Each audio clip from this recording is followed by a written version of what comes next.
কি ঘুরতে অসুবিধা হয়, টাইমটা বেশি লাগে। আমাদের চাই তো যে সকাল করে যেন হয়ে যায়।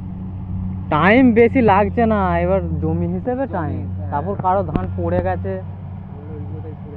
হ্যাঁ পড়ে গেছে, কুড়োতে হচ্ছে, তো সেখানে টাইমটা বেশি লেগে যাচ্ছে। এবার যদি বলে যে কুড়োতে হবে না, ওর ওপর দিয়ে চালিয়ে দাও। কাটবো, ঢুকবে না তো আজকে, আজ ঢুকবে না তো ওখানে। এখন থাকবে তো, গাড়ি থাকবে।